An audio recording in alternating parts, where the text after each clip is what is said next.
사무엘하 2장 말씀입니다. 사무엘하 2장은 다윗이 드디어 유다지만 남유다지만 왕으로 등극하는 이런 장면을 기록한 말씀입니다. 그리고 이에 대하여 북쪽에서 또 아브넬이라는 사람이 그 사울의 넷째 아들 이스보셋을 왕으로 삼아서 북쪽에도 이제 이스라엘 나라가 서는 남과 북이 대치되는 이제 이런 상황을 기록한 말씀입니다. 이제 여기서 우리가 등장하는 인물들을 주목해 본다면 다윗과 크게 보면 아브넬 두 사람으로 봐야 되겠습니다. 다윗은 철저히 하나님의 뜻을 따르는 사람이다 하는 것을 우리가 알 수가 있습니다. 다윗은 지금 이제 블레셋의 시글락이라는 그런 데 망명성을 하고 있었는데 망명 중에 지금 사울이 블레셋에게 패배하여 죽었다 하는 소식을 좀 들은 상태입니다. 그래서 다윗은 이제는 어떻게 할 것인가.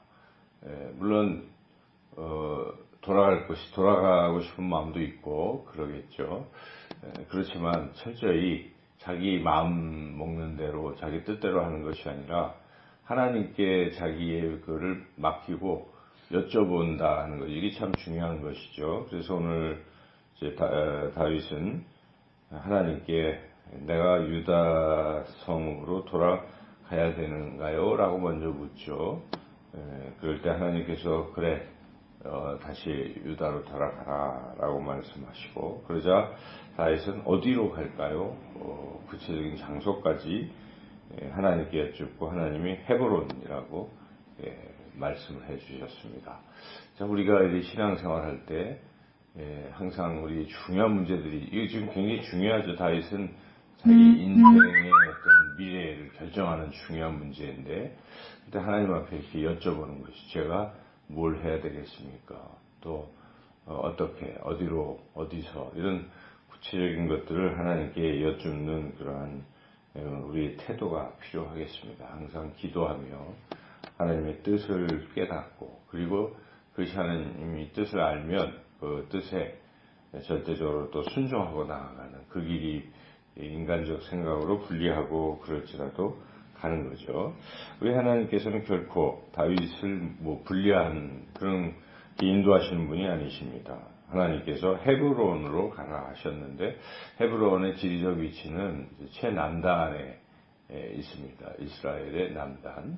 근데 지금 상황이 북쪽으로 갔으면 북쪽의 반대파가 상당히 많은 거죠. 그래서 북쪽에는 열 지파가 사울의 휘하에 있었고 굉장히 반대가 심했고, 그러나 다윗은 이제 유다 지파 출신인 다윗은 자기 지파 쪽으로 가는 게 맞죠. 근데 하나님께서 그렇게 하신 것입니다. 그래서 우리가 결정하는 것보다 하나님이 더 안전하고 또 하나님의 뜻의 미래를 내다보는 이제 그런 결정을 해주시는 것이죠.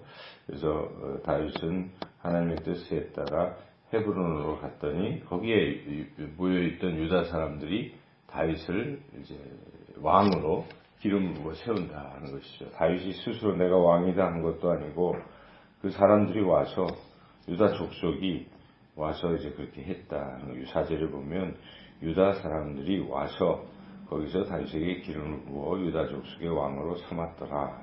이렇게 다윗은 철저히 자기 욕심을 관철하려고 왕이 되려고 하는 것이 아니라 하나님의 뜻에 따라 이렇게 추대가 되어서 남유다의 왕, 이때 나이가 이제 30세죠.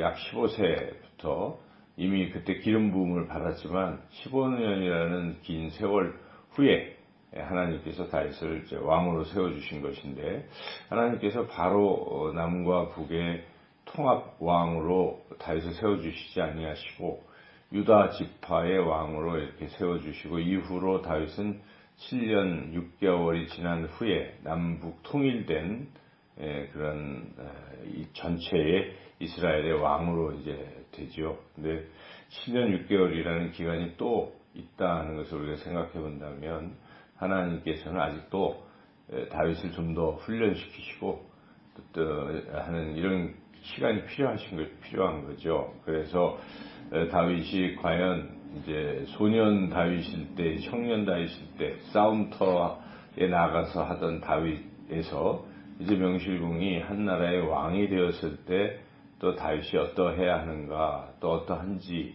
이런 것들을 하나님께서 테스트하는 그런 기간을 가지셨다는 걸 우리가 알 수가 있죠. 7년 6개월을 다윗을 훈련시키시기도 하고 이렇게 테스트해 보시고 드디어 이제 통일왕으로 세워주신 것이죠. 그러므로 이렇게 긴 것이죠. 15년 플러스 7년 6개월, 약 20여 년에 걸쳐서 하나님이 다듬으셨다는 것을 보면 우리가 뭐 어떤 일을 지나치게 빨리 서둘러서 어떤 일을 이렇게 하는 게 아닙니다. 하나님이 다 훈련을 시키시는 것이죠. 모세를 생각해봐도 젊은 혈기가 넘쳤던 모세, 40세의 모세를 하나님께서 미디안 광야에서 약 40년 훈련시키시고 80세부터 120세까지 40년 쓰신 것입니다. 그래서 그 긴 훈련의 기간들이 필요한 것이죠. 야곱도 하나님께서 20년 동안 외지에서 그렇게 훈련시키시고 험악한 세월 속에서 훈련시키시고 돌아오게 하셔서 믿음의 조상을 삼으신 것, 그런 걸 보면 하나님의 어떤 훈련 이런 걸 우리가 인내하며 잘 받아야 되겠다는 생각이 듭니다. 자, 그래서 이제 다윗은 이 과정을 겪어가고 있는데 다윗이 가지고 있는 이 태도가 상당히 중요하죠. 첫째는 아까 말씀드린 대로 하나님의 뜻을 여쭙고 그 뜻을 알고 그 뜻을 순종하는 태도. 또한 두 번째는 다윗은 어찌하든지 넓은 마음으로 사람들을 자꾸 포용하는 그런 스타일이다 하는 걸 우리가 알 수가 있습니다. 이미 앞서서 사울 왕 자신을 죽이려고 했던 원수로 생각할 수도 있었던 사울 왕을 위해서 애곡하고 했던 이 다윗이 그 사울 왕을 장사 지낸 길르앗 야베스 사람들에 대해서 아주 호의를 대하고 그래 니들이 잘했다 복 받아라 뭐 이렇게까지 하지요. 그래서 여기에 보면 다윗이 7절 6절 보면 5절의 끝부분에 보면 다윗이 여호와께 복을 받을지어다 하고 이렇게 축복하는 걸 볼 수가 있어요. 그래서 다윗은 그만큼 도량이 넓은 사람이죠. 이런 태도. 이제 아브넬은 어떤 사람인가를 우리가 8절부터 보면 끝까지 이제 아브넬의 이야기가 나오는 것인데 아브넬은 한마디로 말하면 좀 기회주의자로 보여집니다. 기회주의자요. 어떤 욕심을 차리는 그런 사람이죠. 사실 아브넬은 사울의 군대 장관이고 또 사울과는 사촌간입니다. 아브넬은 이런 사람인데 전쟁터에 항상 수행을 하기도 하고 이런 사람인데 사울을 보호하지를 못하는 거죠. 그 전쟁터에서 사울과 그 세 아들들이 다 죽을 때까지 아브넬은 뭘 했는가 우리 생각해 봐야 되겠습니다. 물론 전쟁 중에 다 죽으라는 것은 아니지만 그래도 왕을 곁에서 호위하고 하는 사람이 그 죽음을 모면했다는 것은 뭔가 최선을 다하지 않은 듯한 그런 것이죠. 그래서 아브넬은 그렇게 된 후에 그리고 이 북쪽은 이제 사울 왕이 죽으니까 혼란기에 있는 이런 상황에 아브넬이 이 실질적인 집권을 하는 거죠. 그래서 허수아비로 사울의 넷째 아들 이스보셋을 왕으로 이제 세우지만 그 5년 6개월간은 자기가 그냥 이렇게 하고 있는 겁니다. 그러다가 허수아비를 세워서 2년 그리고 이제 7년 6개월 걸려서 이렇게 된 것이죠.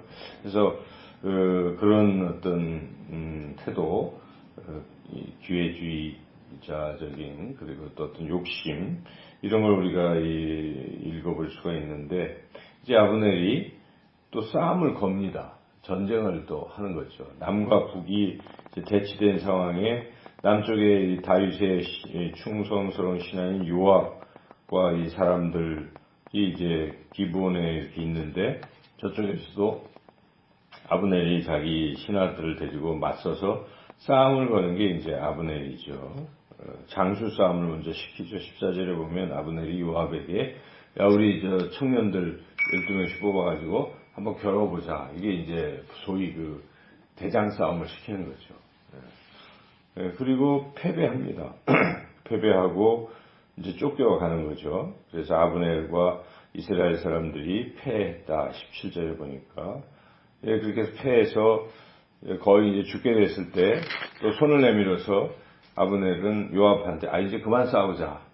자기가 먼저 싸움을 걸고 또 그만 싸우자. 이런 아브넬의 이런 태도를 보면 사람이 좀 아주 이기적이고 자기 멋대로 이제 그런 기회주의적인 죽어야 할 자리에 자기는 안 죽고 있다가 또 괜히 싸움을 걸어놓고 지니까 또 화친을 청하고 하는 이제 이런 아브넬의 좋지 않은 태도를 우리가 이제 전체적으로 느낄 수가 있고 또 깨달을 수가 있습니다. 그래서 이제 이 전쟁터에서 어찌 보면 북쪽이 패한 거죠. 근데 더 이상 요압은 싸움을 원치 않고 돌아왔는데 요압이 뭐 전쟁터에서 스스로 결정했다기보다도 어찌 보면 다윗이 싸우지 말자 하는 이제 그런 것이죠. 다윗은 왜 동족이 피를 흘려야 되는가 하는 생각을 많이 가진 사람이죠. 그래서 싸우지 않도록 그렇게 하고 뒤에도 이제 쭉 읽어보면 다윗이 뭐 북이스라엘 사람들을 막 죽이고 이렇게 해서 왕이 된 게 아닙니다.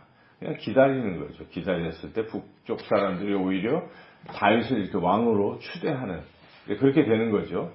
그래서 다윗은 철저히